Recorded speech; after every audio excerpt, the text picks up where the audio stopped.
Mais uma vez é um prazer estar aqui, ensinando a palavra de Deus num momento tão especial, Escola Bíblica Dominical, né? E algo assim que Deus propôs no meu coração e que tem queimado muito, né? É justamente essa questão de estudar a palavra.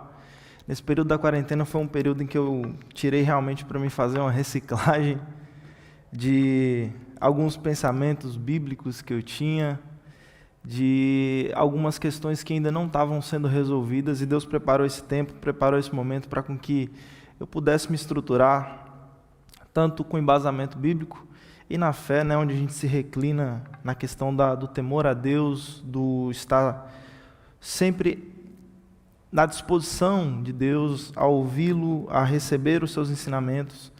E o meu desejo para você, meu irmão, é que você também esteja nessa posição.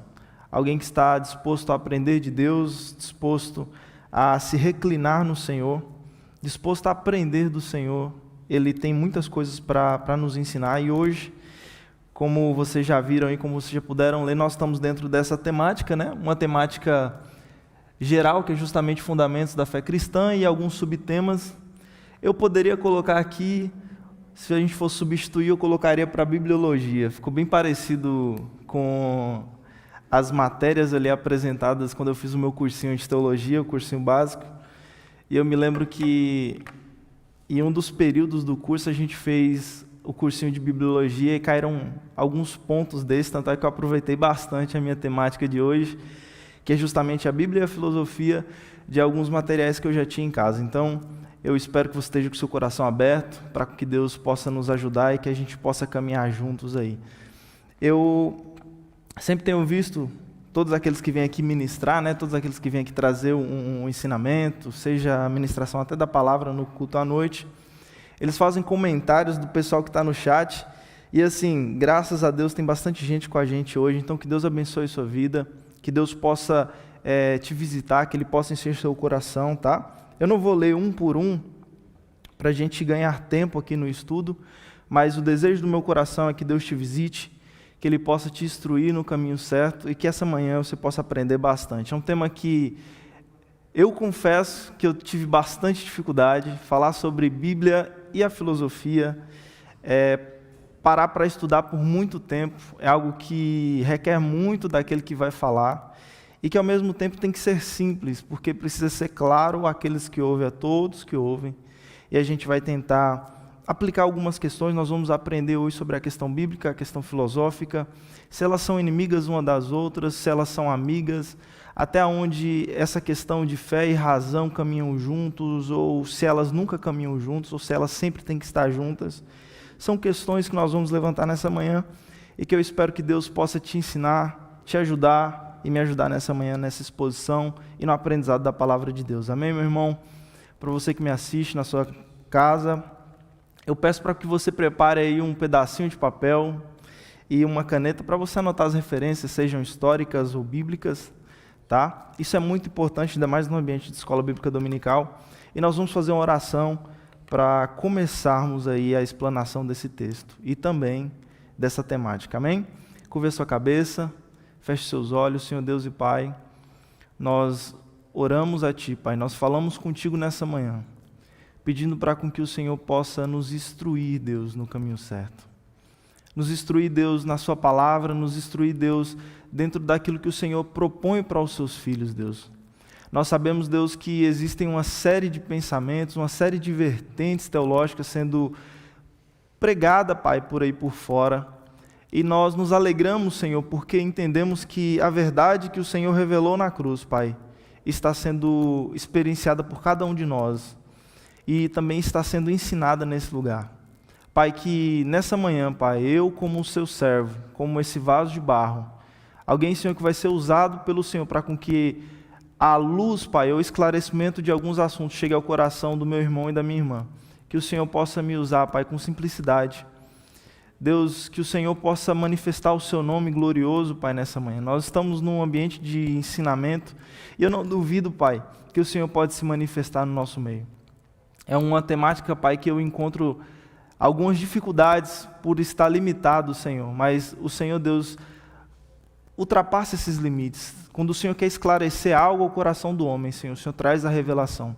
Por isso, vem manifestar, Pai, ao nosso coração nessa manhã, a Tua vontade, o Teu querer, que a Tua bondade seja experimentada por cada um de nós, que o Senhor venha trazer paz ao nosso coração e que nós possamos ser estruturados em Ti, Deus. É o que nós te pedimos nessa manhã e te agradecemos em nome do Seu Filho Jesus Cristo. Amém.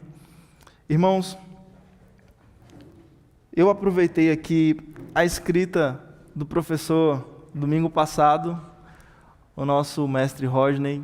Ele fez algumas anotações, fazendo a revisão dos textos, né, e das temáticas que foram levantadas aqui durante esse período da temática de Fundamentos da Fé. E aí ele voltou a as outras aulas e eu acrescentei aqui a nossa aula de hoje, que é a aula 5, que é justamente Bíblia e Filosofia. Primeira delas, origem da Bíblia, depois a inerrância e a credibilidade, depois como entender a Bíblia, por último assistido aí por vocês, foi pelo mestre Rodney, porque a Bíblia e não outras escrituras ou literaturas, como ele explicou, né? E hoje a gente vai aprender um pouquinho sobre essa questão da Bíblia e a filosofia. Se é Bíblia versus filosofia, se é Bíblia e filosofia, se elas andam juntas, quando elas nasceram, quando elas foram criadas e daí por diante. Algo muito interessante é o nosso texto-tema de hoje, 2 Timóteo, capítulo 3, versículo 16 a 17. Só a datação que está errada aqui. Eu aproveitei demais a colinha que eu tinha. Dia 30. Agora está certinho. EBD, dia 30/8. 2 Timóteo, capítulo 3, versículo 16 a 17. Se você abriu na sua residência, se você quer acompanhar com a referência que vai estar no vídeo, nós vamos fazer essa leitura para nós podermos iniciar na meditação aí dessa temática. O texto diz o seguinte: toda escritura é divinamente inspirada e proveitosa para ensinar, para redarguir, para corrigir, para instruir em justiça, para que o homem de Deus ele seja perfeito e perfeitamente instruído para toda a boa obra. Vou repetir a leitura para nós fixarmos aí, tá? Versículo 16, toda a escritura é divinamente inspirada e proveitosa para ensinar, para redarguir, para corrigir, para instruir em justiça, para que o homem de Deus seja perfeito e perfeitamente instruído para toda boa obra. Nós estamos aqui num texto de Paulo, dedicado aí a Timóteo, e ele está instruindo Paulo e demonstrando a Paulo a riqueza da palavra de Deus, daquilo que foi produzido no decorrer do tempo. Nós vamos observar um texto também que se encontra em 2 Pedro, que fala sobre os santos homens de Deus, os profetas, os apóstolos, os discípulos de Jesus e a manifestação do Verbo, que é o próprio Jesus. E essas manifestações, esses santos homens de Deus e o próprio Jesus, na sua vinda a nós, ele nos seus dias, e esses homens também nos seus dias, produziram textos, produziram escrituras, que naquele momento já eram vistas como escrituras sagradas, que apontavam ao único Deus. E o próprio Paulo está fazendo uma alusão aqui, mostrando a Timóteo que toda a escritura, ele está apontando esse todo aqui, ele não está falando que de todos os textos, de qualquer tipo de literatura, pelo contrário. Essa toda escritura aqui no grego aponta para as escrituras sagradas que eles possuíam naqueles dias. Então, eram seus pergaminhos sagrados. Era aquilo que eles possuíam para poderem explanar alguns textos, como, por exemplo, Pedro explanando o texto após Atos 2, o próprio Paulo explanando alguns textos durante a sua viagem através do livro de Atos, e uma série de explanações de textos bíblicos que o próprio Paulo faz nas suas cartas. Então, ele vai demonstrar para Timóteo a importância disso, a importância do texto bíblico e a atuação dela sobre a vida daquele que assim a ouve e a recebe. Só que em contrapartida nós temos esse outro ponto da nossa temática de hoje, que além da Bíblia, que é a Escritura Sagrada, nós temos a filosofia. E a filosofia, ela também tem as suas escrituras, ela é muito forte, foi mais forte há um tempo atrás, porque ela se estruturou com o passar do tempo, se tornou ciência, No começo ela foi venerada pelos sábios, ela era meio que protegida por alguns gregos, eram detentores da sabedoria, dos pensamentos racionais, das especulações daqueles dias, e eles eram admirados. Enquanto haviam sacerdotes, bruxos, quem sabe até mágicos daqueles dias, né? Homens que faziam truques que impressionavam, também em outra parte tinham esses homens que eram os defensores da sabedoria, da inteligência, do conhecimento, e eles também eram admirados. Os discursos desses homens traziam para onde eles estivessem uma quantidade enorme de pessoas, por causa da influência deles e do raciocínio lógico, a argumentação deles. Então, hoje nós vamos, como você sabe, nós estamos debaixo desse tema, que é justamente Bíblia e filosofia, que é um tema que, no decorrer da história, ele envolveu bastantes conflitos, irmãos. O começo dele foi um começo assim, um tentando derrubar o outro, sendo que sempre um apanhava, sempre que um perdia e se calava no decorrer da história, depois ele voltava, se calava de novo, depois ele voltava, e essa sempre foi a atuação. Estou falando da filosofia, tá? A Bíblia, ela, desde o início, desde a sua primeira versão no Pentateuco, ela tinha a sua força por ser inspirada divinamente e ser a palavra de Deus. E ela manifestava, por ser a palavra de Deus, os efeitos disso. É diferente, irmãos.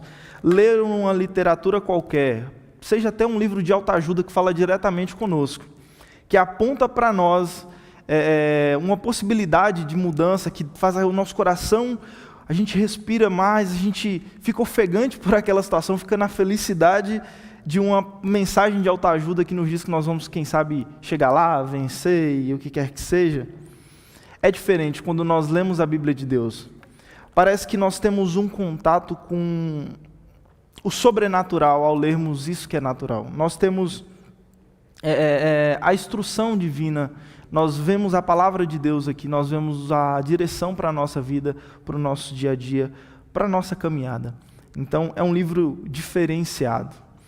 E nós vamos, como foi também tratado aí pelo mestre Rodney, porque a Bíblia e não outros livros, ele tratou sobre essas questões. Quem sabe você que está me assistindo hoje, não assistiu nenhuma dessas outras aulas, como nós temos um canal no YouTube, né, como nós estamos hoje dentro de uma mídia onde nós conseguimos propagar em maior quantidade a questão dos ensinos que têm sido pregados nesse lugar. Você pode assistir depois, você pode instruir alguém a assistir, estimule alguém, isso é muito, muito, muito bom. Você pode abençoar a vida de alguém fazendo isso.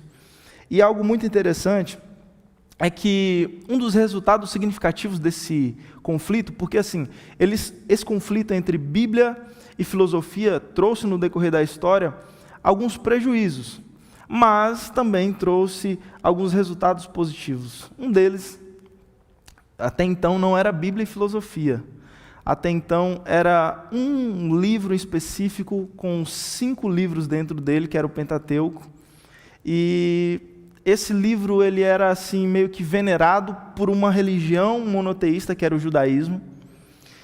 E essa questão da formação da Bíblia, das formações das primeiras Bíblias, foi justamente quando esses conflitos entre fé e razão, a Bíblia daqueles dias ou a instrução escrita daqueles dias e a filosofia se encontravam.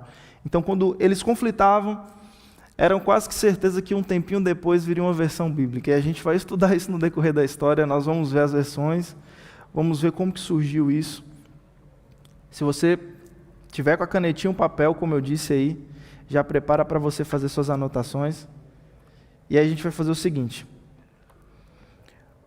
O início da filosofia, como eu disse, realmente foi um início onde eles queriam, os filósofos pré-socráticos, que são filósofos que observavam a questão da pregação daqueles dias, do ensinamento das religiões daqueles dias, sejam elas monoteístas ou politeístas. Dentro do monoteísmo, a religião mais forte naqueles dias era o judaísmo, onde o povo de Deus, como eu disse para vocês, tinha essa escritura com apenas 5 livros, e eles já discutiam sobre algumas escrituras que existiam naqueles dias. Por exemplo, as escrituras dos salmos, onde eles, na verdade, eles cantavam, e era como se fosse o inário deles daqueles dias. Eles tinham os provérbios, alguns rabinos antigos dizem que os judeus andavam com alguns papilos de provérbios com eles, então eles não tinham bolsa, a beca deles não tinha um bolso como a gente, mas eles sempre carregavam consigo alguns provérbios, alguns textos para eles lembrarem. O próprio Abacuque vai falar que na instrução que ele dá ao povo para o arrependimento, ele fala: olha, povo, escreve nas portas, escreve nas paredes, façam algumas escritas bíblicas que demonstrem ou que tragam a luz para vocês daquilo que já foi produzido. E eles já estão observando os textos, eles já estão observando o que já foi produzido por alguns homens inspirados por Deus, santos homens de Deus. E os pré-socráticos vieram com o intuito de quê? Vieram com o intuito primário de derrubarem ou desfazerem desse fundamento, desse pensamento da teologia daqueles dias, seja ela monoteísta, como eu disse, seja ela politeísta. Eles vinham e, por exemplo, eles ouviram muito, e muito mesmo nos seus dias, principalmente os gregos, e aí os pré-socráticos estavam nesse meio. Eles ouviam sobre, por exemplo, a história do panteão, onde um Deus acima de todos, que era Zeus, ele compartilhava de seu poder e governo com outros deuses que estavam abaixo. Um dominava o mar, outro dominava o sol, outro dominava o calor, um dominava o frio. E os gregos explicavam, por exemplo, as catástrofes naturais de forma teológica, dentro dos seus pensamentos politeístas daqueles dias. Só que os filósofos pré-socráticos, eles não queriam receber aquilo. Os filósofos pré-socráticos fizeram o seguinte: eles começaram a fundamentar pensamentos, a fundamentar teologia, para assimilar a teologia do politeísmo, e eles começaram a calcular de forma natural, onde eles começaram agora a usar métodos científicos para isso. Eles criavam teses, tentavam criar uma forma de comprovar aquilo, e eles sempre falhavam nas suas comprovações. Mas aquele pensamento contrário àqueles dias despertou no povo posteriormente. Nós estamos aqui mais ou menos aí no século V, então ano 500 a.C. Esses pré-socráticos vêm, passam-se 100 anos, ano 400 a.C. Essa influência pré-socrática e aquele calor que estava da inauguração desse pensamento filosófico, ele dá uma esfriada, e 100 anos depois, 300 anos desde o seu início, 100 anos depois, 100 anos, vai nascer agora uma vertente da filosofia, que é justamente a filosofia clássica, que é a que nós conhecemos, nós estudamos às vezes até na escola, quem sabe você já até aprendeu, ou você está hoje estudando, se graduando dentro da questão filosófica, que é justamente onde nós temos aí esses 3 ilustres homens da filosofia, que foram justamente Sócrates, Platão e Aristóteles. Onde agora a filosofia deixou de ser diferente da filosofia pré-socrática, que queria mostrar a Deus de forma natural, onde eles queriam, esse trovão, esse relâmpago, não é um Deus lá em cima com raiva, não é uma manifestação de um Deus específico dos gregos, pelo contrário, isso daqui é algo natural, acontece sempre antes que venha a chuva. E os tempos, eles atribuíam, por exemplo, os gregos, a colheita a um Deus que abençoava eles, a fertilidade das mulheres a uma deusa que abençoava eles, e daí por diante. E os pré-socráticos queriam retirar essa questão teológica de Deus, de um Deus ou de vários deuses, do comando dessa situação natural, e explicar de forma natural essas coisas. E aí os filósofos clássicos, vindo com essa influência dos pré-socráticos, eles agora migram dessa plataforma de tentar explicar Deus, e agora eles entram na questão antropocêntrica. Eles saem da teologia, do teocentrismo, onde Deus estava ali no centro de todas as coisas, e agora ele vai para o homem, para poder trabalhar, por exemplo, o lado natural. Ele volta-se ao homem, volta-se ao psique do homem, ao pensamento. Esse filósofo, essas filosofias, essas filosofias que é do meio da filosofia clássica, trabalhava, por exemplo, questões de problemas diários, às vezes a inteligência do homem, instigava-os a serem aplicados ao conhecimento, a sempre terem um questionamento, a desenvolverem o seu conhecimento através de um pensamento crítico. Então, essa questão nossa teológica de perguntar os textos, olha, o que esse texto está querendo dizer? Por que é assim? Quando que aconteceu? Esses pensamentos filosóficos, no caso, né, essa estruturação para a extração de conhecimento, por incrível que pareça, o meio acadêmico teológico conseguiu, através desse pensamento crítico, extraído da filosofia, para vocês verem os dois aí caminhando um pouquinho juntos, né, um aprendendo com o outro. E nós temos essa questão do que foi produzido pela teologia, e nós temos também a questão do que foi produzido pelos filósofos, principalmente aí esses filósofos do período clássico, Aristóteles, Platão, Sócrates, que lançaram os fundamentos. Hoje esses homens, eles vêm à tona aí dentro do meio acadêmico, no meio da filosofia, e são reverenciados por alguns, respeitados por outros. E algo muito interessante é que eles começaram também a tentar explicar o homem teológico. E aí a gente vai fazer uma separação. Existe Deus, e a preocupação primária da filosofia com os pré-socráticos era explicar Deus, ou retirar de um Deus o comando de todas as coisas e explicar de forma natural. Até aqui tudo bem. E agora, o que esses filósofos clássicos vão fazer, ou qual vai ser o intuito deles? Eles vão agora tentar explicar o homem de forma natural, tentando usar métodos científicos para comprovar isso. E eles vão criar uma série de teses. E, como eu disse para vocês, sempre que eles levantavam uma tese, eles conflitavam com outra teológica, e às vezes isso ficava muito pesado. Nós vamos perceber, através da Escritura Sagrada, e até mesmo do estudo teológico, que após a filosofia clássica, uma teoria foi levantada, que foi uma teoria que trouxe bastante polêmica naquele período, que foi justamente a filosofia, o pensamento dicotômico de Platão, onde ele falava que o homem mortal, nós, somos compostos por duas vertentes, ou o nosso corpo, ele tem duas naturezas. Foi falado aqui na aula passada, né, sobre essa questão da tricotomia, em que nós hoje em dia, teologicamente interpretamos, né, nós somos parte corpo, que é essa parte física, nós temos sentimentos e por isso nós temos uma alma, e é ela que nós entregamos para Deus. Nós entregamos essa questão do que eu quero, do que eu desejo, das minhas vontades, do amor que eu tenho, das minhas paixões para Deus, e essa é a composição do meu ser, desse homem mortal aqui, a alma dele. Então nós temos o corpo, a alma, e nós temos algo dentro do ser humano que nós entendemos teologicamente, que é o espírito, que é algo que atrai o homem, que chama o homem para Deus. É como se fosse uma parte do homem que está em falta. Então nós vamos colocar aqui um todo do homem em um círculo, nós vamos dividir ele em 3 pedaços. Uma parte desse círculo, como eu disse para vocês, é o corpo. A outra parte é a alma. E existe uma lacuna no homem muito grande, que é essa questão do espírito, onde o homem anseia por Deus, ele anseia por coisas celestiais. E foi muito bem ensinado aqui na igreja, e isso entrou no meu coração, que é justamente a questão de existir um trono no meu coração. E é essa parte do espírito que anseia por um Deus. E esse trono, ele precisa ser ocupado por Deus.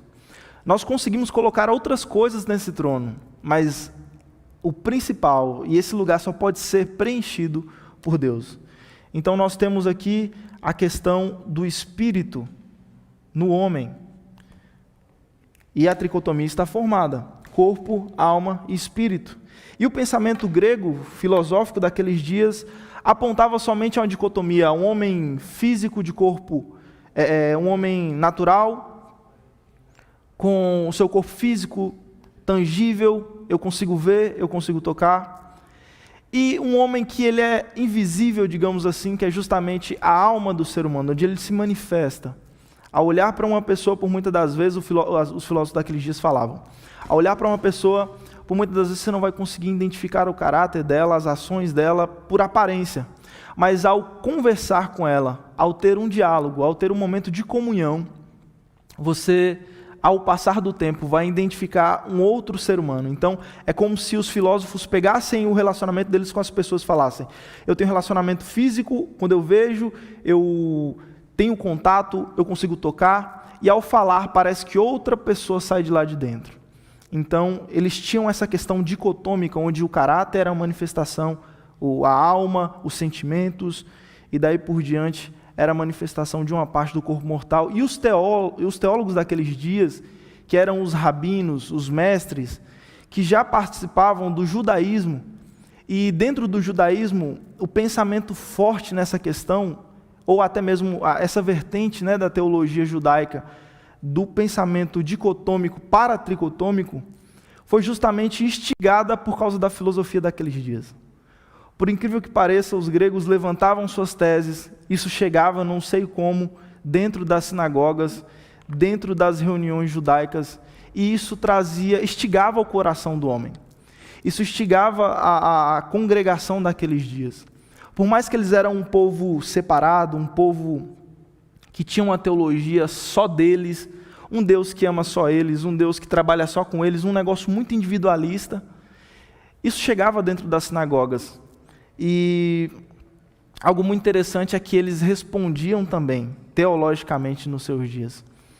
E aí, nós vamos ter, por causa dessa questão filosófica, da questão da dicotomia, e na tentativa de explicar aos gregos essa questão, alguém vai instituir, no caso, uma reunião com 70 sábios, e nós vamos ter uma primeira versão bíblica aí, do Antigo Testamento, que é justamente a Septuaginta. Esse nome Septuaginta, né, deriva-se do grego, é um número 70, a famosa LXX, aí, L de 50 no grego, você que, na época das aulas eu acho que é na aula de história que a gente aprende isso.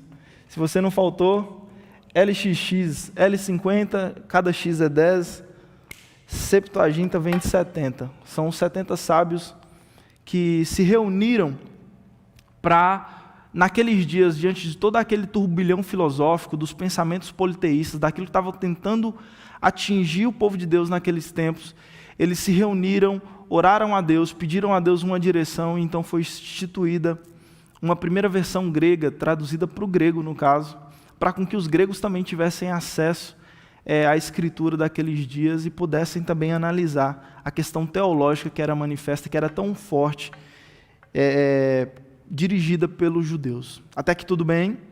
Então nós já passamos pelo processo da criação ali, do nascimento da filosofia, que vieram com os pré-socráticos. Logo após a filosofia pré-socrática, nós temos a filosofia clássica com Aristóteles, Sócrates, Platão.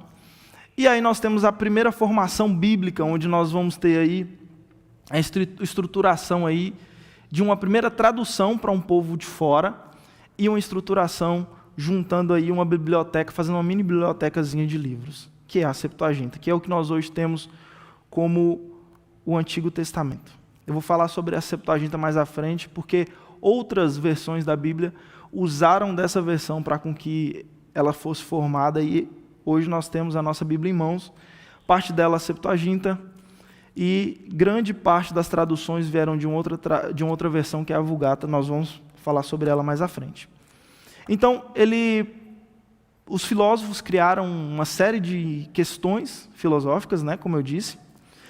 Platão criou a questão do mundo das ideias, e desse mundo das ideias nós temos também outra filosofia criada por Platão, que é justamente a filosofia das almas. Vocês vão ver que Platão e os filósofos clássicos vão trabalhar no decorrer da história a questão da filosofia do homem dicotômico. Isso daí vai ser trabalhado, tá? Um forma um conteúdo, depois passa para o outro, e eles vão trabalhando isso. E aí os teólogos, em contrapartida, também estão trabalhando os seus fundamentos teológicos para poderem explicar ao povo quando surgisse essa questão, essa dúvida. E eles também, principalmente Platão, trabalhou isso, que é justamente a questão da filosofia das almas. E essa filosofia das almas, os primeiros cristãos, né, que é da época da patrística, que nós também vamos falar mais à frente, um deles aí que se destaca é justamente Santo Agostinho, ou Agostinho de Hipona. Santo, irmãos, toda vez que eu falar o nome de alguém aqui, e eu falar santo, é porque eles foram canonizados. Vou explicar para vocês o que é canonização.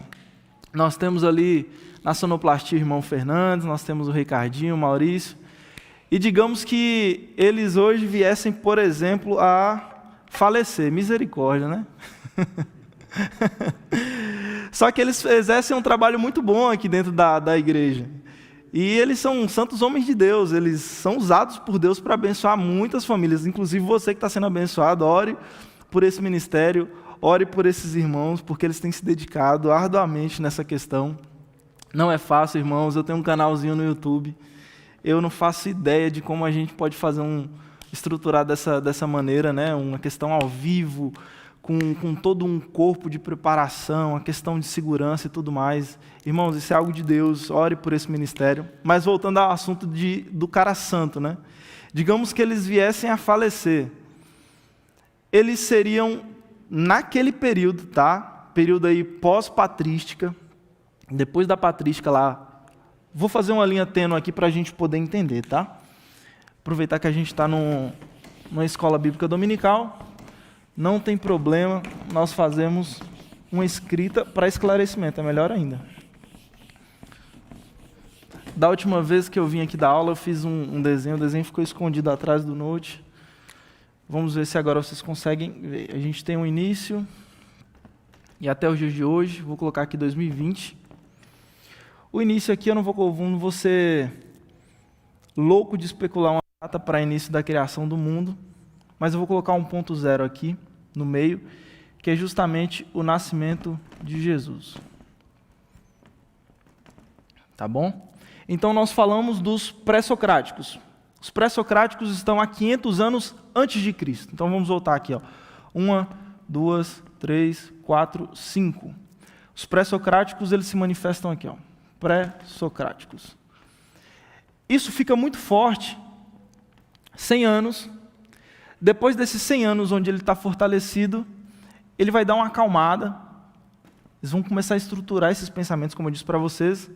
E no ano aproximadamente, aí, ano 300 ou 400, nesse inteirinho aqui, nesse meio termo, é onde nasce a filosofia clássica, com Platão, Aristóteles e Sócrates. Em contrapartida, aqui também no ano 300 ou 230, mais ou menos isso, nós vamos ter essa primeira versão da Septuaginta, que é a LXX. Até aqui tudo bem? Nós temos aí já uma linha do tempo. Passado algum tempo, 33 anos, nós sabemos que o nosso Mestre e Senhor Jesus Cristo, ele vem a falecer. Então aqui nós temos o Natal de Jesus, que é o nascimento, e aqui o Mzinho, morte de Jesus. Passado algum tempo, aqui nós estamos no ponto zero, tá? Esse daqui é o zero. Aqui antes de Cristo, AC, e aqui depois de Cristo. O ano zero do nascimento de Jesus Cristo, contando dele até o ano 89 ou 90, aqui eu vou colocar 89. No ano 89 nós vamos ter agora a morte do último dos apóstolos vivos, que é justamente o apóstolo João. João, lembrado aí pelo livro do Apocalipse, da ilha de Patmos e das suas cartas também. Passados depois desse período aí de 89, 90, vamos passar 300 anos. Então nós temos aqui aproximadamente 100, 200 anos, 300 anos. Do ano 300 até o ano 400, esse período aqui, é o período da patrística. Vou colocar a pátria aqui, que vai até lá em cima, patrística, palavrona grande. E desse período da patrística, nós temos uma continuação até os dias de hoje, 2020. Então, daqui da patrística, irmãos, nesse período aqui para frente, que foi onde alguns problemas teológicos começaram a surgir, nós vamos ter a partir do ano 1450. 1450.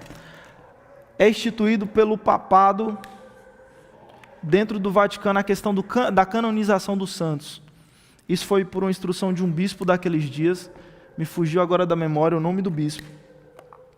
Mas eles entraram em um conselho e chegou até o Papa e foi instituído naqueles dias, no ano, 1450 não, 1350. Foi instituído a questão da canonização dos santos. E por que essa questão de Santo Agostinho, São Jerônimo, são alguma coisa, são aquilo outro, e voltando ao exemplo dos irmãos. Como eles exercem esse trabalho valoroso dentro da igreja, e se eles viessem a falecer por algum motivo, depois desse período aqui da patrística, onde tiveram alguns períodos de problemática teológica, e desse ano 1350, eles seriam canonizados como os santos da multimídia. Então, era uma problemática daqueles dias, e é por isso, tá? E eles têm até umas imagenzinhas. A Santo Agostinho, ele foi canonizado, tem lá a escultura deles, então provavelmente eles teriam a escultura deles ali, quem sabe com um computador, com uma mesa de som. Isso daí vai dar criatividade do povo daqueles dias. É engraçado, irmãos, talvez você que está me ouvindo em casa, você está rindo, igual o pessoal está rindo aqui também. Mas foi algo que, olha para onde que é a igreja de Deus, os santos de Deus, o caminho que eles enveredaram e até onde eles chegaram. A gente vai falar sobre essa problemática, vai piorar, irmãos. Mas é muito produtivo isso para nós. É bom nós conhecermos sobre as nossas raízes, principalmente teológicas. E Santo Agostinho, ali no ano mais ou menos 300, 400 depois de Cristo, que é aqui nesse período da patrística, ele está aqui nesse período da patrística, ele vai aplicar a teologia da iluminação. Foi citado aqui, se eu não me engano, em algumas das aulas. Essa teologia da iluminação, ela é um pouco, como que eu posso dizer, para mim não trazer uma heresia aqui para vocês, um pensamento que descontinue algo. Mas a teologia da iluminação, ela surgiu e foi documentada, tá? Vários livros foram escritos, principalmente por Agostinho de Hipona, conhecido como Santo Agostinho. Só que ela foi muito mal interpretada, irmãos, a questão da iluminação. Isso por influência platônica, tá? Se vocês forem ler as escritas de Agostinho de Hipona sobre a questão dessa teologia da iluminação, ele tira a maioria da base dela, é base bíblica, né? Ele tenta trazer alguns textos bíblicos, e também ele usa termos da filosofia platônica, que é justamente a filosofia das almas, dentro daquele trabalhar dicotômico. Vocês lembram que eu falei para vocês da dicotomia? Homem, físico, corpo, carne e alma. E Platão estrutura isso, os filósofos clássicos estruturam isso, e por incrível que pareça, aqui nós estamos no ano mais ou menos 300 a.C., então mais ou menos 600 anos depois, aproximadamente, isso vai vir ao coração de um homem chamado Agostinho de Hipona. Ele vai estruturar a teologia da iluminação, e ela vai ser muito mal interpretada no caso, porque começou com a problemática por Friedrich Nietzsche. Nome difícil, mas em 1844 ele nasceu, e eu acho que foi mais ou menos aí no período de 1860, 1870, a teologia da reencarnação. Ela vai dominar agora algumas vertentes teológicas daqueles dias, por justamente ter uma má interpretação dessa questão da teologia da iluminação trazida por Santo Agostinho. E aqui eu já queria trazer uma aplicação para o seu coração. Até agora eu não trouxe nenhuma aplicação, né? Nós precisamos tomar muito cuidado, irmãos, ao examinar a palavra de Deus. Por quê?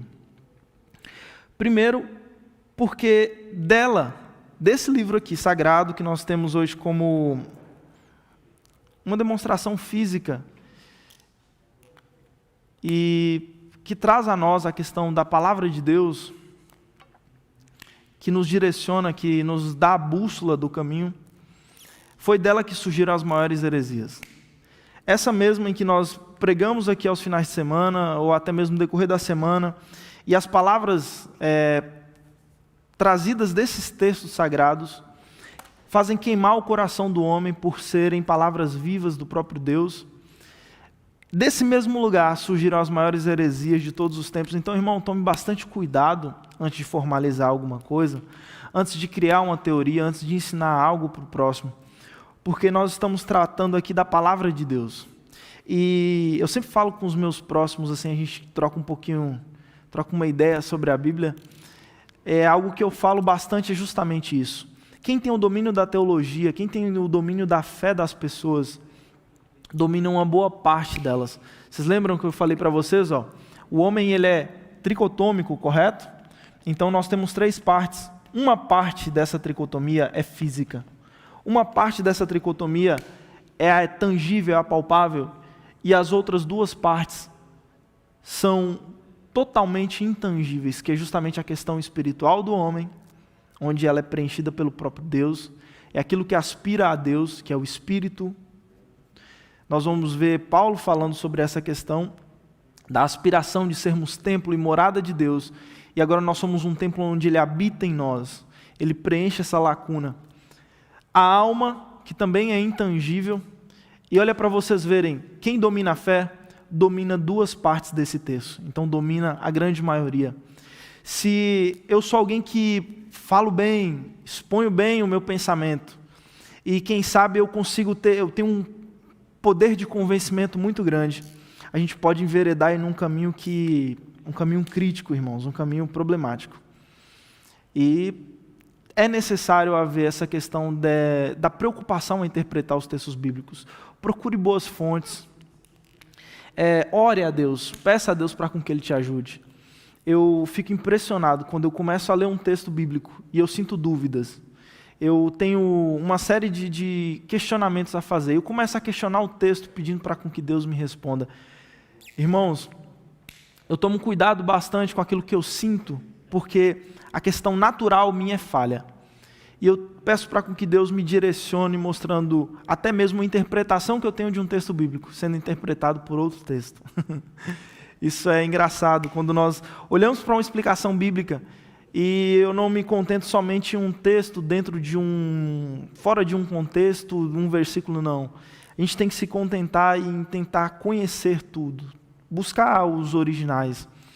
Hoje em dia a gente não tem os papilos daqueles dias, mas a gente tem bons dicionários bíblicos, nós temos boas traduções bíblicas, então tome bastante cuidado ao estudar e ao formalizar teorias, ao ensinar as pessoas. É algo que eu tenho assim, um temor muito grande no meu coração. Tem um texto bíblico que eu aprendi bem novinho, aí daquele que acrescentar algo nas palavras de Deus. E eu tenho muito medo de fazer isso porque vai ser cobrado. E a cobrança desse que acrescentou algo é muito maior. O texto vai dizer que é uma cobrança muito grande. Então, eu não quero ser esse cara que naquele grande dia vou ser cobrado por algo que Deus não falou. Você falou em meu nome e disse que eu falei isso, mas eu não falei nada disso. Então, deve existir essa preocupação no nosso coração, porque, como eu disse para vocês, essas palavras têm domínio sobre grande parte de quem nós somos. A questão da fé domina a grande maioria de quem nós somos. Depois disso, depois dessa questão da Septuaginta, dos filósofos clássicos, da vinda de Jesus, dos apóstolos, como eu coloquei na linha do tempo, na nossa linha do tempo, nascimento de Jesus, morte de Jesus, o último apóstolo vivo vem a morrer no ano 89 ou 90, que é João, e dali em diante nós vamos ter um período onde a igreja vai começar a se estruturar, as pessoas vão começar a observar os textos bíblicos, e é onde começam os problemas. Morreu o último apóstolo, aí a gente já tem uns problemas teológicos já começando a serem instaurados aí na questão da fé cristã. Por que não lembrar de Marcião de Sinop? Marcião de Sinop, ele está localizado aqui, irmãos, mais ou menos ano 200, aqui, antes de Cristo, então vou colocar aqui, Marcião de Sinop. Marcião de Sinop vem no ano 200 depois de Cristo, perdão, não antes de Cristo, se eu tiver falado antes de Cristo, releve essa questão, é depois de Cristo, Marcião de Sinop. E o que Marcião de Sinop ele traz, na verdade? Hipólito, que é um teólogo aí do terceiro século, é daqui da patrística, tá? Esse Hipólito, talvez a gente vai falar sobre ele mais na frente, não me lembro. Mas Hipólito fez o quê? Hipólito fez um achado, ele escreveu sobre os teólogos daqueles dias. E uma das questões teológicas que ele levantou foi justamente a teologia de Marcião de Sinop. Marcião de Sinop entrou num caminho de interpretação, era de influência do pessoal lá dos pré-socráticos. Os pré-socráticos traziam, tanto para o politeísmo, uma explicação natural das coisas, e no monoteísmo, que era a religião judaica, eles tinham dificuldade de entender o Deus do monoteísmo, entendeu? Por isso eles começaram a especular uma série de coisas. Por que o Deus do monoteísmo, o Deus dos judeus, o Deus mata? Ele é um Deus que toma a terra dos outros. Esse é o pensamento judaico, ou o pensamento pré-socrático. Ele toma a terra dos outros para dar para a nação eleita deles. Ele cria guerras, ele destrói nações através dos seus servos. Então, ele é um Deus que propõe a maldição para o povo e também propõe a bênção. Que Deus faz isso? E uma série de coisas foram levantadas, uma série de questões. E Marcião de Sinop, um grande apaixonado pela filosofia, segundo Hipólito, ele vai enveredar meio que nesse caminho pré-socrático, só que dentro de uma teologia. E aí nós vamos ter agora a segunda formação da Bíblia, a formação da segunda versão da Bíblia, agora com textos neotestamentários. E Marcião de Sinop vai criar uma primeira versão da Bíblia, tá? A primeira versão da Bíblia de Marcião de Sinop tinha 11 livros. Um era o Evangelho de Lucas, segundo escreveu Lucas, porque ele é um evangelho menos judaico, fala muito pouco da questão judaica. Por que Marcião de Sinop não gostava da questão da antiga aliança, irmãos? Vou explicar para vocês. Porque ele pregava que o Deus da antiga aliança era um demiurgo, ou seja, era um Deus com D minúsculo. Dependendo da interpretação, Satanás. Porque ele dizia que toda a atuação da antiga aliança não foi de Deus, foi de um anjo. Ele dizia que toda a atuação da antiga aliança foi de derramar de cólera, de ira da parte de Deus, e que Jesus não era assim. Jesus é amor, Jesus não manifestou os frutos a qual ele veio a manifestar dessa maneira, e Jesus ele é Deus, e Jesus não tem nada a ver com Deus, e esses eram os pensamentos. Jesus não tem nada a ver com o Deus da antiga aliança, tá? E ele começa a criar essa teologia, a formalizar. Isso ficou muito forte, irmãos.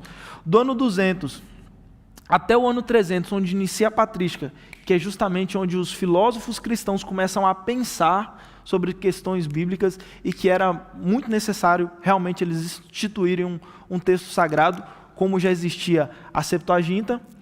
Os judeus já tinham o Pentateuco, que são 5 livros. Vocês aí que participaram aí da leitura bíblica anual, com certeza vocês aprenderam sobre isso. Pentateuco é os 5 primeiros livros da nossa Bíblia hoje formada, no nosso cânon sagrado. E não se sabe ao certo quando veio a Torá, que é o aglomerado de todas as escrituras sagradas daqueles dias. Realmente veio antes de Cristo, só que alguns especulam ter vindo no ano 150 ou 200 a.C., ou até mesmo lá para frente, no ano 600, ano 700, onde eles fizeram uma compilação dos textos sagrados, dos profetas maiores, profetas menores e daí por diante. Mas a formação mesmo histórica está evidenciada pela Septuaginta. Se você puder ler depois, estudar sobre a história, é interessante. Então nós chegamos na questão do livro de Marcião de Sinop, que meio que estimulado pela filosofia pré-socrática, vai criar essa teologia marcionita. Talvez você já até ouviu sobre isso. Hoje, irmãos, a teologia do marcionismo está muito forte. Eu já fui até indagado por alguns professores do marcionismo, e eu me lembro que na época assim, eu estava sem algumas argumentações teológicas, eu quase que fui levado por ele. Porque existe essa necessidade de embasamento, irmãos, existe essa necessidade de nós estarmos estruturados na palavra de Deus, porque senão você é levado por outro vento de doutrina. E isso é uma preocupação muito grande. Quando eu fui abordado por um pastor marcionita, ele desconstruiu todos os meus pensamentos e as bases teológicas que eu tinha. Ele começou a mostrar os textos dentro de um contexto só, me expondo assim a antiga aliança como algo totalmente rejeitável, irmãos. E ele ressaltou somente os textos bíblicos do Novo Testamento, os textos paulinos, que é justamente o que Marcião fez. Marcião colocou um dos evangelhos, que é o Evangelho de Lucas, e os outros 10 livros que estavam dentro dessa primeira Bíblia eram 10 livros, 10 cartas de Paulo. 10 das 13 cartas de Paulo que nós temos hoje no nosso cânon. Então, olha para vocês verem a filosofia influenciando o homem, especulando de forma teológica algumas coisas e formando teologia para aqueles dias. Isso daqui foi muito forte, irmãos. Isso daqui tentou destruir as bases da igreja durante esse período. Os cristãos que resistiram a essa teologia eram cristãos muito sábios, eles produziram muito material de qualidade. Eu também estimulo vocês a darem uma estudada, isso vale muito a pena. Logo após isso, nós vamos ter a questão da patrística, que vai ser instituída no ano 300 depois de Cristo, como eu disse para vocês, eu trouxe aqui alguns nomes, tá? Alguns nomes famosos. Quem estuda filosofia talvez já deve ter visto, estudado sobre esses homens, ter pegado um pouquinho dos materiais deles para dar uma analisada. E também quem estudou patrística aí nas faculdades teológicas, até mesmo no curso teológico, vocês viram isso. Um deles, para iniciar, Justino, bem no ano 300, ele produziu bastante material voltado a essa questão de combater o marcionismo. Outro foi Tertuliano. Nós temos Orígenes, Antenágoras, como diria o pastor, né? Esse daqui, se você está esperando aí, está pretendendo ter um filho homem, esse é um nome legal para você colocar nele. Antenágoras, Clemente, Eusébio de Cesareia, São Gregório, e aí agora já sabem, né? Porque que o nome deles é São ou Santo, né? Santo Ambrósio, São João Crisóstomo. Esses santos são santos venerados dentro da Igreja Católica por serem sábios, tá? Eles eram defensores do conhecimento e da questão de embasamento teológico. Se você fez ou já vivenciou ou já teve a experiência de participar de um culto católico voltado à questão do estudo, ou até mesmo fez o curso teológico católico, você estudou bastante esses homens. Eles têm um conteúdo, né, extraído dos originais deles, muito, mas muito grande. Esses homens, eles produziram assim, uma quantidade imensa de material teológico naqueles dias, por isso eles são tão lembrados hoje em dia. Santo Ambrósio, São João Crisóstomo, Isidoro, Boécio e, claro, a gente não pode esquecer do ilustre Agostinho de Hipona, foi canonizado também pela Igreja Católica como Santo Agostinho. Esses são os representantes do cristianismo, tá, do terceiro século, e essa é a Igreja de Deus do ano 300. São homens que, junto com a filosofia, passaram a entender questões da filosofia clássica, que até então tinha só um combate direto com a teologia cristã, que era essa questão da dicotomia e a questão da tricotomia bíblica, e algumas vertentes filosóficas vão se manifestar no decorrer da Bíblia. Uma delas vai aparecer lá em Apocalipse, que são os nicolaítas, que era uma vertente do gnosticismo, homens que veneravam a gnose, né, o pensamento, só que eles enveredaram por caminhos onde, assim como Marcião, rejeitavam parte da Bíblia. E como nós sabemos, como nós aprendemos, se eu rejeito uma parte disso daqui, todo ele não vale. Então, para com que uma parte dela possa ser aplicada, para com que eu possa pregar um texto aqui com verdade, eu não posso me desfazer de outros textos. E a grande dificuldade desses homens era interpretar justamente os textos da Antiga Aliança, principalmente os gnósticos, os nicolaítas daqueles dias, porque eles assimilavam questões, por exemplo, carnais, questões do seu dia a dia, em que o povo, ao se deparar com o cristianismo, falava, o cristianismo propunha para o povo daqueles dias, não faça isso, porque o caminho melhor não é esse. Só que os nicolaítas diziam, não, você pode fazer, faz à vontade, não tem problema nenhum, pelo contrário, Deus não está nem aí com sua carne, cara. Deus está preocupado com a sua alma, o que você produzir na carne não tem problema nenhum. E foi uma teologia que cresceu bastante após o ano 89, a teologia dos nicolaítas, atingiu uma boa parte ali da Ásia Menor. Ela foi sendo trabalhada pelos gnósticos cristãos daqueles dias, os apaixonados pela gnose, mas que também eram apaixonados aquilo que foi produzido por Cristo, foi trabalhado por Marcião de Sinop, por influência da questão dos pré-socráticos, e a gente chegou nessa problemática teológica, que vai tentar ser resolvida pelo pessoal da patrística. Então, esses homens que eu citei aqui atrás, Eusébio, Clemente de Roma, Orígenes, Justino e uma série de outros filósofos daqueles dias da patrística, foram os defensores do cristianismo daqueles dias e um dos maiores produtores de teologia para os nossos dias. Tá? Agostinho de Hipona, o pessoal aí do calvinismo conhece demais ele.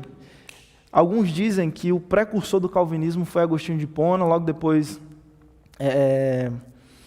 Calvino vai começar a estudar alguns materiais produzidos por Agostinho de Hipona, e então ele vai instituir ali, vai criar pontos, vai formalizar a questão do calvinismo, que é hoje em dia também muito venerado dentro da igreja cristã, fazendo aí oposição a seguidores de outra linha teológica, que é justamente os arminianos. E isso é assunto para outra aula, isso é assunto para outro dia. Só que, como eu disse para vocês, da patrística em diante, como eles são cristãos, né, que eles já têm agora uma primeira formação bíblica. E por que veio essa primeira formação bíblica? É interessante nós falarmos isso daqui também. Nós temos pouco tempo, mas é algo que vai agregar bastante. Olha para vocês verem. Aqui nós temos Marcião de Sinop, com 11 livros. E como que a igreja vai combater isso? O cara tem uma Bíblia, cara. O cara tem os textos sagrados na mão dele para ele discutir. E nós estamos argumentando aqui com razão, a gente precisa de alguma coisa. E aí foi quando eles instituíram as primeiras versões bíblicas, ou a primeira versão bíblica. Logo após esse período, 100 anos, nós vamos ter essa versão aí que vai vir depois de Marcião de Sinop, por causa dessa chama que Marcião trouxe, essa dúvida na cabeça dos cristãos daquele dia, que é justamente uma versão da Bíblia, que o nome dela em latim chama Codex Vaticanus. Ela veio 100 anos depois desse período. Parte dela é a Septuaginta, que é essa daqui, ó, a Antiga Aliança, Antigo Testamento. E para o Novo Testamento, essa Codex Vaticanus, ela tinha o que nós conhecemos hoje como Novo Testamento, só que fora de ordem, tá? Não estava dentro dessa ordem. A ordem que nós temos hoje vai estar dentro da última versão da Codex, que é a Codex Alexandrinus, que vem no século IV, um século depois dessa primeira versão. Antes dessa última versão aí que nós temos organizadinha, que depois vai virar, nós vamos ter ela também dentro da Vulgata. Nós vamos ter uma ordem de um dos papas daquele dia, que era Damasco I. O Papa daqueles dias vai pedir para Jerônimo, que era um estudioso da palavra de Deus e alguém que interpretava muito bem os textos, para que fosse interpretada uma versão dessa Codex. Teve a Codex Vaticanus e a Sinaiticus. Os nomes são bem difíceis, irmãos, mas é informação verídica para vocês. Então, Damasco I, um Papa daqueles dias, que é do ano 400, ano 300 mais ou menos, depois de Cristo, vai pedir para que Jerônimo ele traga essa primeira escritura, que é justamente a escritura do grego, onde nós temos aqui a Septuaginta totalmente em grego, e agora ele vai pegar toda essa tradução do Antigo Testamento da Septuaginta, vai unir com as cartas paulinas, com os evangelhos, vai estruturar tudo certinho dentro da ordem que nós temos hoje, com alguns livros hoje que nós consideramos como apócrifos, tinham livros a mais, tá? Mas é a primeira versão aí instituída justamente no ano 300 depois de Cristo. Essa versão ela vai receber um upgrade agora recentemente, foi em 1975, pelo Papa, Paulo VI. Ele vai realizar uma revisão da Vulgata. Ele estava estudando teologia nesse período, pegando um intensivão de teologia, digamos assim.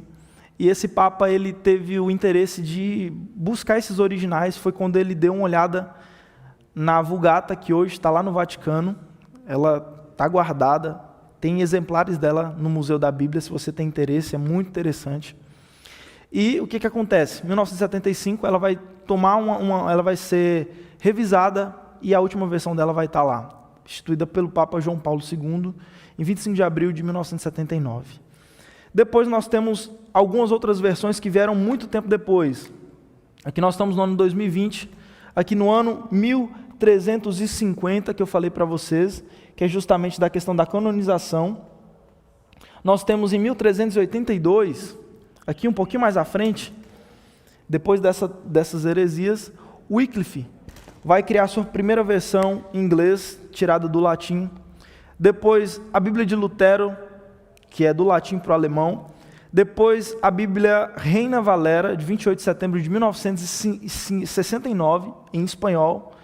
E depois, a Bíblia do Rei James, em 1611, a tão famosa King James aí dos nossos dias. E daí em diante, depois aí de 1611, que é com o Rei James, em 1776, Almeida, João Ferreira de Almeida, com 14 anos vai se converter ao cristianismo, com 16 anos ele vai fazer a primeira tradução da Bíblia, que é justamente a tradução para o português de Portugal, tá? Ele tem suas origens naquele local, e hoje a gente tem ela, hoje nós trouxemos a questão da Almeida, eu estou com a Almeida Revista Corrigida aqui. Por quê?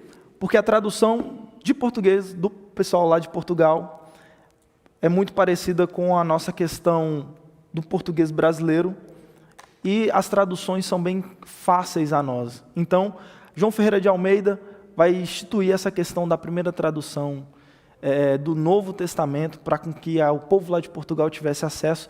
Isso vai dar um boom na questão da tradução. Logo após Lutero ter instituído a Reforma Protestante, ele vai criar também a versão bíblica dele de 1534, a primeira versão bíblica dele no alemão.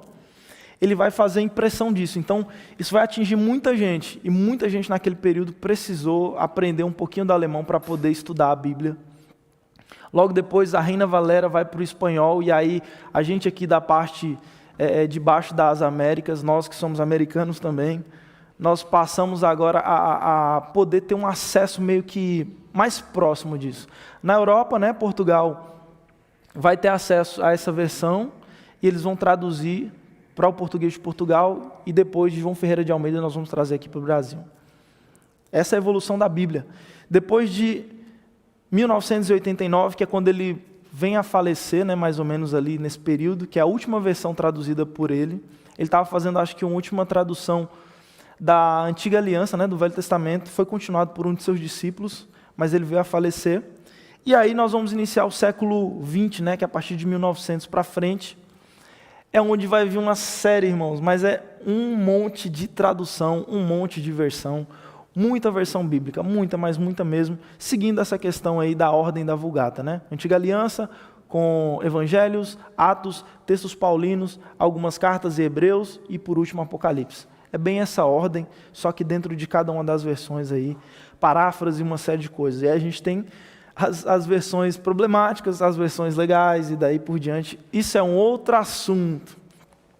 Nós temos assunto também para outra aula, que é justamente a questão das evidências históricas da Bíblia, ou da Bíblia, evidências históricas bíblicas.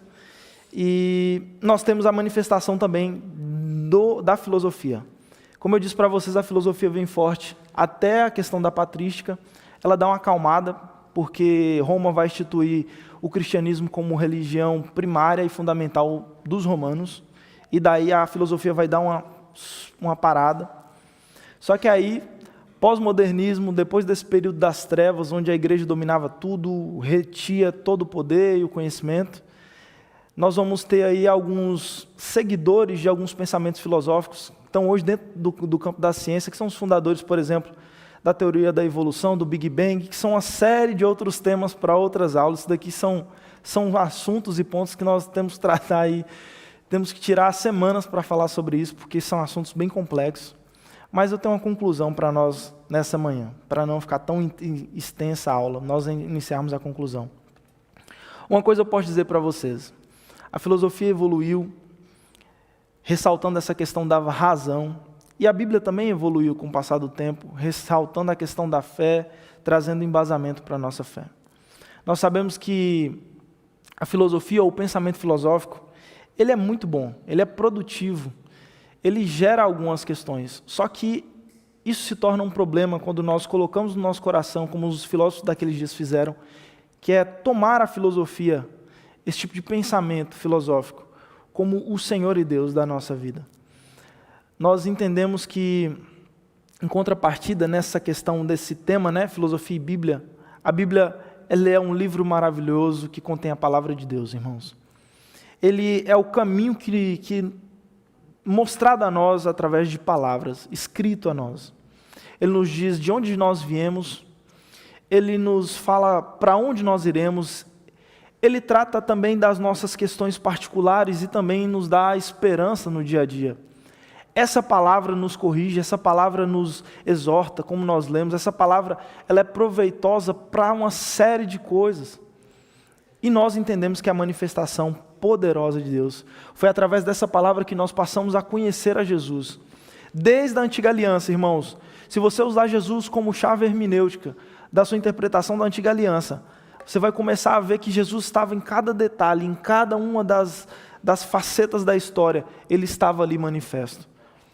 Quando nós usamos Jesus, usamos Jesus como chave hermenêutica para a antiga aliança, nós conseguimos ver o plano de salvação já sendo manifesto desde os profetas, desde o início, desde o dilúvio, nós conseguimos ver uma mensagem de restauração do homem e de salvação.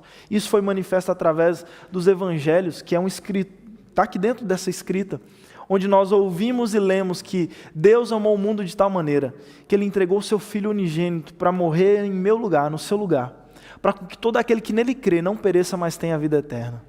Nós hoje cremos em Jesus, porque uma vez foi manifesta a palavra. A fé que hoje em nós existe, ela foi manifesta através da palavra de Deus. Isso é muito interessante.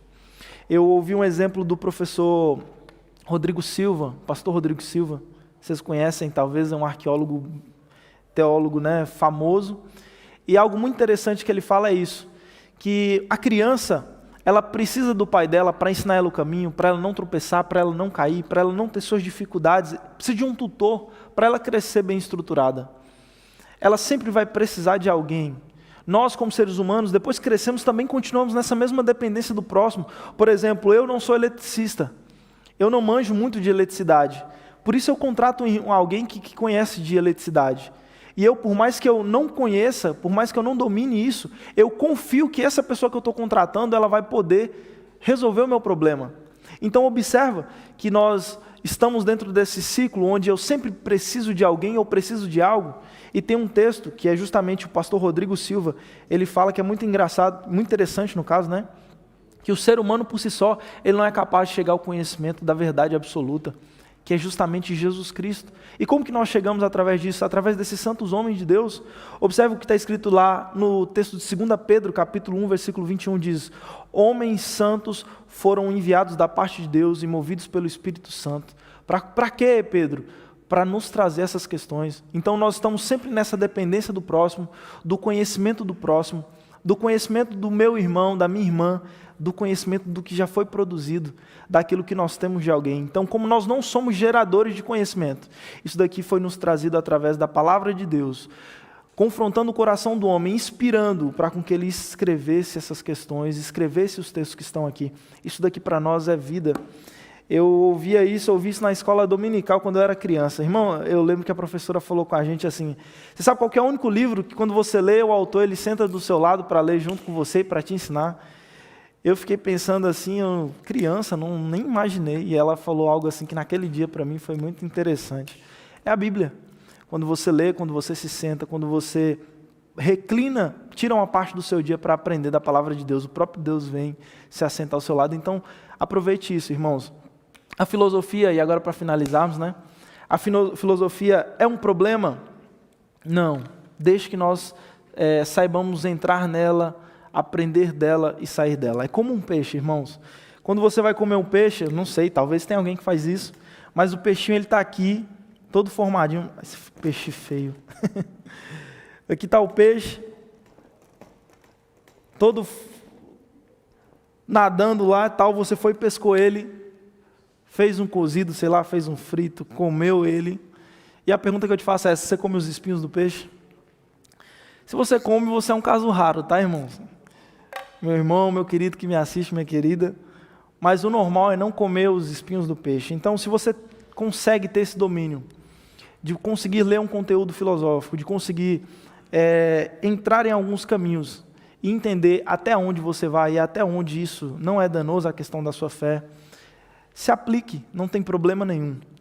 Eu tenho alguns amigos, inclusive vou mandar até um abraço para ele agora, o Marquinhos, ele é formado em filosofia, e um teólogo assim brilhante, irmãos, alguém que a gente falava assim, meu Deus, ele vai fazer filosofia, será que o cara vai esfriar na fé? Parece que o coração dele foi a queimar depois que ele fez filosofia, porque ele começou a usar de algumas estratégias do pensamento racional para com que ele pudesse extrair da Bíblia coisas legais, e Deus ele permite isso, Deus permite com que outras pessoas nos ajudem, principalmente alguns métodos nos ajudem a entendermos a questão bíblica. Que Deus abençoe sua vida, meu irmão, minha irmã. Eu vou fazer uma oração, tá? Para nós finalizarmos essa escola bíblica dominical. A gente passou um pouquinho do tempo, mas eu tenho certeza que foi proveitoso aí para cada um de vocês. Curva a sua cabeça onde você está. Senhor Deus e Pai, nós somos gratos, Jesus, por tudo que o Senhor produziu, Deus, na nossa vida, no decorrer da história, por tudo que o Senhor produziu, Deus, no nosso coração. Deus, o Senhor usou esses homens, esses santos homens de Deus, do Senhor, Deus, como está lá em 2 Pedro, impulsionados pela revelação do Espírito Santo, para com que nós fôssemos alimentados hoje em dia, para que nós fôssemos instruídos hoje. Nós sabemos que houve uma batalha muito grande, Deus, no decorrer do tempo, entre a questão da razão humana, tentando explicar o Senhor, Deus, tentando entender quem o Senhor é, tentando colocar o Senhor, Deus, dentro de uma caixinha, ou dentro de uma frase, ou explicar de uma forma, em uma fórmula da matemática, ou o que quer que seja.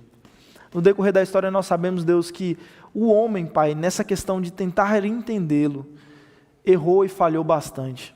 Vários segmentos foram criados, vários pensamentos e teorias, mas nós entendemos, Deus, que no decorrer também da história, a vida que o Senhor transmite através da sua palavra venceu. Deus, isso daqui para mim, Senhor, fechado, do jeito que ele está, Senhor, é um livro sem significância, quem sabe. Se tiver apagado, Senhor, a capa, não dá nem para saber que livro que é. Mas quando ele está aberto, com o coração também aberto, com o auxílio do Teu Espírito, Deus, isso daqui é a Sua boca falando conosco. Isso daqui é a bússola, Pai, isso daqui é a Tua palavra. Por isso, Deus, venha nos instruir, Pai, no caminho certo. Venha nos ajudar, Pai, nesse caminho. Venha nos ajudar, Deus, a estar mais próximo de Ti. Nos ensina, Deus, a ouvir a Tua palavra e a estudá-la, a lê-la, a ter, Senhor, gosto, Pai, por aquilo que o Senhor produziu, Deus, e que o Senhor vem produzindo na nossa vida. Nos ajude na nossa caminhada. Esse é o meu pedido, essa é a minha intercessão nessa manhã. Em nome do Teu Filho e para a glória dEle, amém. Meu irmão, que Deus abençoe sua vida. Se isso foi relevante para você, se esse conteúdo está sendo relevante, prepara o link dele, compartilha aí nas suas mídias sociais, faz igual eu faço, cria um grupinho. Tem um pessoal lá de Minas agora que está me assistindo, o pessoal de longe que está assistindo, o pessoal do Ceará e tudo mais.